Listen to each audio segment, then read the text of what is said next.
ඔන්න ඉතින් mid semester break එකෙන් පස්සේ ආව ගමන් අපි දෙන්න මේ ලෑස්ති වෙන්නේ දන්සල් වඳින්න යන්න.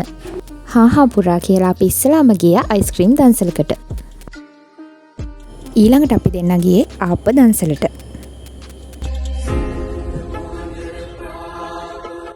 පැයක් විතර පොලිමේ ඉඳලා ආප්ප අරගෙන අපි මේ ආප්ප රස බලන්නයි යන්නේ. ආප්ප ගැන නම් කියන්න වචන නැහැ. ඒ තරම් මාරම රහත් තමයි තිබ්බේ.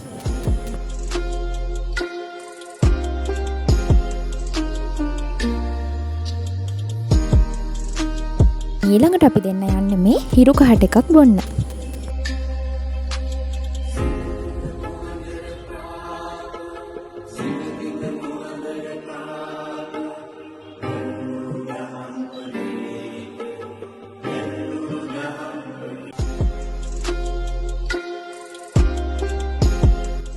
ඉතින් ඔන්න අපි දෙන්න හිරු කහට එකක රස බලද්දී පොඩි වැස්සකුත් ආවා.